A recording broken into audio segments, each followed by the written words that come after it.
Hello everyone, आज हम अपना 9th प्रैक्टिकल डिस्कस करेंगे। लास्ट वीक हमने अपने ऑर्गेनिक के एक्सपेरिमेंट स्टार्ट किए थे।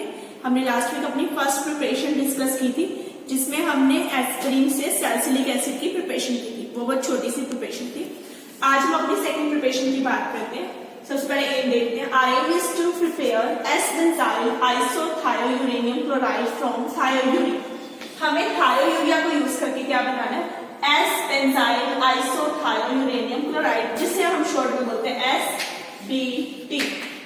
ये प्रिपरेशन क्या है? SBT।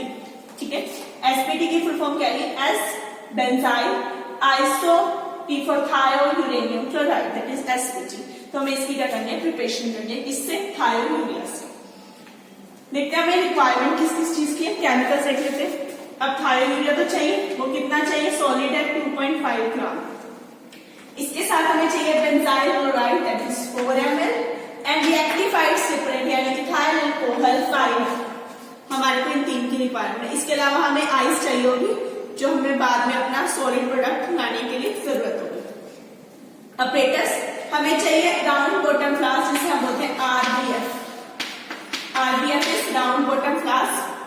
Water condenser, beaker, stand bath और स्टैंड, इन्हें लगाने के लिए एक स्टैंड और बीकर, इनकी हमें क्या है? रिक्वायरमेंट।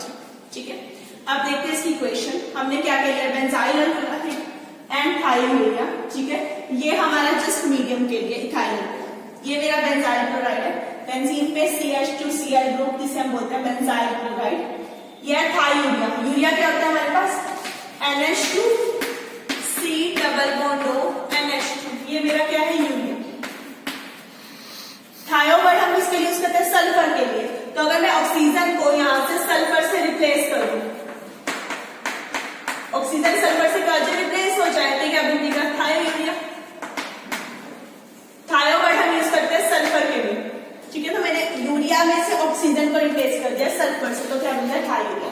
तो वो थायोयूरिया हमने लिया। ठीक है, रिएक्शन कैसे हुई? यहां से Cl जाएगा। ठीक है, वो Cl हमारा क्लोराइड की फॉर्म में आ जाएगा। CH2 और S के बीच में बॉन्डिंग, ये पॉइंट यहाँ पर जाएगा बॉन्ड। तो हमारे पास आ गया बेंजीन, उधर देखो CH2, देन S इस पार्ट से बॉन्डिंग हुई S कार्बन, एक साइड NH2 ग्रुप और इधर आ जाएगा डबल बॉन्ड NH2। अब देखो N तो 3 बॉन्ड बनाता है, इसने 3 बनाए तो नॉर्मल है। इसने 4 बॉन्ड बना लिए तो इसके ऊपर आएगा पॉजिटिव चार्ज और इसको बैलेंस करेगा एक negative, that is carbon, chloride negative. ठीक है, ये है हमारा SBT यानी कि S-बेंजाइल। S के थ्रू लिंकेज है, तो जो S-बेंजाइल है ना, उसका मतलब लिंकेज किसके थ्रू है? S के थ्रू। S-बेंजाइल आइसोथायोयूरेनियम क्लोराइड। तो ये मेरा क्या हो गया? SBT। क्लियर? तो ये आ गई इसकी केमिकल इक्वेशन। अब बात करते हैं इसके प्रोसीजर की कि हमें करना क्या रिएक्शन। सबसे पहले मैं क्या लूंगी? एक राउंड बॉटम फ्लास्क लूंगी। राउंड बॉटम फ्लास्क लेंगे हम RBF। उसके अंदर मुझे डालना है थायोयूरिया, पेन करके 2.5 ग्राम, मेजर करके 4 ml बेंजाइल क्लोराइड और मेजर करके ही 5 ml रिएक्टिफाइड सेपरेट। जितना भी हमने मटेरियल लेना है वो सब कुछ किसमें डाल देना है? अपना RBF यानी कि राउंड बॉटम फ्लास्क। फिर हम उसके ऊपर अपना कंडेंसर फिट कर देंगे। ठीक है, कंडेंसर की 2 इनलेट, एक इनलेट और एक आउटलेट होती है, जिसे हम टैप से अटैच करते हैं ताकि उसमें इमीडिएट कूलिंग होती है। उसे हीटिंग पे रखेंगे। अब बिकॉज इसके अंदर हमारा क्या? Ethyl alcohol. ठीक है, अब इसकी बहुत कम केसेस होते हैं जिसमें हम इसकी डायरेक्ट हीटिंग करते हैं। अभी बताऊंगी कि डायरेक्ट भी कैसे करनी है। तो यहाँ पर हम यहाँ पे रिस्क नहीं लेते, बिकॉज इथाइल अल्कोहल है, वेपर बनेंगे तो फायर कैच कर सकता है। तो हम यहाँ पर इनकी डायरेक्ट हीटिंग ना करके आइदर स्टैंड बाथ और water bath, water bath use करते हैं। वाटर बाथ यूज कर लो या फिर स्टैंड बाथ। वाटर बाथ या सैंड बाथ के केस में क्या होता है? नीचे हम एक बाथ के अंदर वाटर फिल करके या सैंड फिल करके रखते हैं, उसके ऊपर अपनी RBF रखते हैं और नीचे हीटिंग करते हैं। इससे ज्यादा डायरेक्ट हीट नहीं मिलती।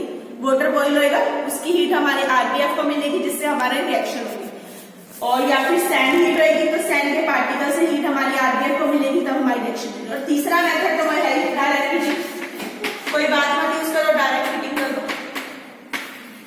ठीक है, बट डायरेक्ट हीटिंग में आपको बहुत सारी प्रिकॉशन रखनी पड़ेगी कि आपका अच्छे से हीट अप ना हो जाए। ठीक है, तीनों के केस में पोर्सिलिन चिप्स तो डालोगे।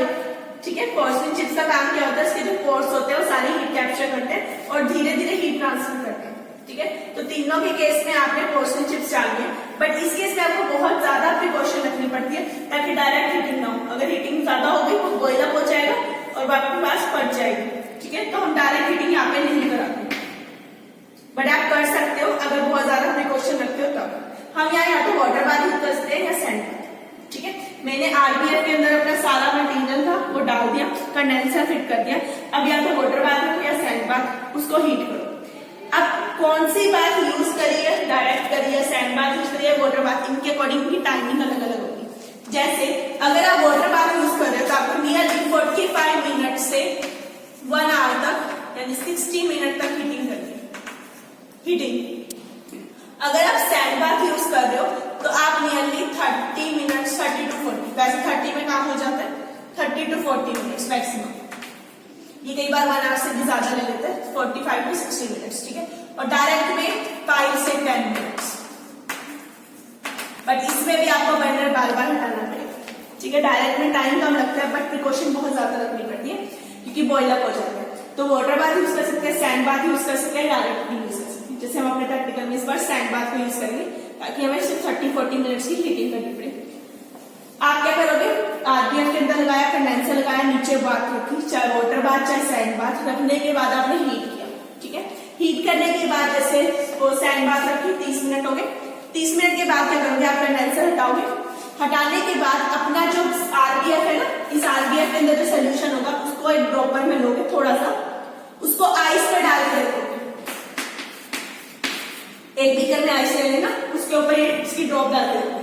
अगर ड्रॉप डालने पे आपका सॉलिड आ गया, सॉलिड बन गया, तो सॉलिड सा पार्टिकल आने लगा तो स्टॉप हीटिंग। आपने हीटिंग को क्या कर देना, स्टॉप कर देना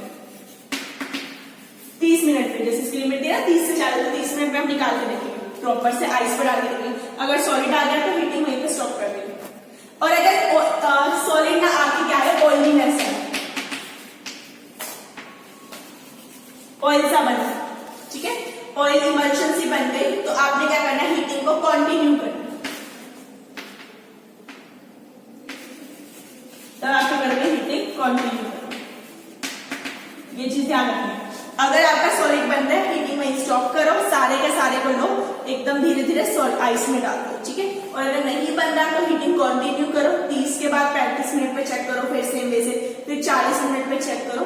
आपका जैसे सॉलिड बन जाएगा आपने आइस में डाल देना और उसको क्या कर लेना, फिल्टर आउट करना।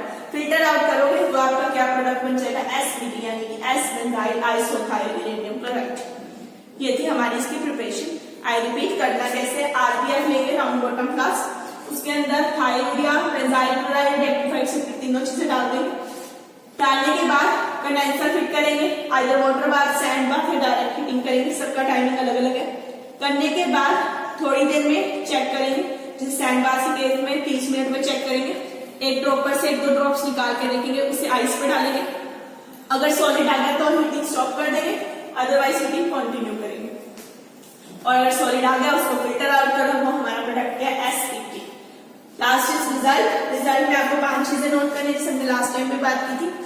थ्रूटिकल yield, observe yield, theoretical melting point, observe melting point and colour, ठीक है। सबसे पहले कलर देखते हैं। जो हमारा एसबीटी बनता है वो कलरलेस होता है, यानी कि व्हाइट कलर का, ठीक है। थ्रूटिकल यील्ड और ऑब्जर्व यील्ड की बात करते हैं। ऑब्जर्व यील्ड तो आप नोट करोगे कितना आपके पास प्रोडक्ट आता है वो। थ्रूटिकल यील्ड हमने थायोडिया कितना लिया, 2.5 ग्राम, पूरा का पूरा यहाँ यूज हुआ। दैट मीन्स हमारी थ्रूटिकल यील्ड भी कितनी आएगी, 2.5 ग्राम। जितना आप थायोडिया लोगे उतना, अगर 5 ग्राम ले रहे, 5, 10 ले रहे तो 10। थ्रूटिकल ऑब्जर्व आप नोट करोगे। थ्रूटिकल मेल्टिंग पॉइंट जो इसका होता है वो 175 डिग्री सेल्सियस, मीन्स ये प्योर है तो 175 पे आपका मेल्ट हो जाएगा। आपने अपने की रीडिंग नोट करनी है कि क्या आपका बना, उसका मेल्टिंग पॉइंट कितना आता है, ठीक है। तो लास्ट में रिजल्ट में आपको 5 चीजें नोट करनी है, theoretical yield, observe yield, theoretical melting point, observe melting point and colour. Done. तो ये थी हमारी 9th प्रिपरेशन, मतलब जो सेकंड प्रिपरेशन 9th प्रैक्टिकल, जिसमें हमने थायोडिया से क्या प्रिपेयर किया, एस बेंजाइल आइसोथाइल यूरेनियम क्लोराइड, जिसमें आप कंडेंसर यूज करेंगे, ठीक है। Either water bath, sand bath या डायरेक्ट हम अवॉइड करते हैं, सैंड या वाटर बाथ को यूज करते हैं। Okay, thank you everyone,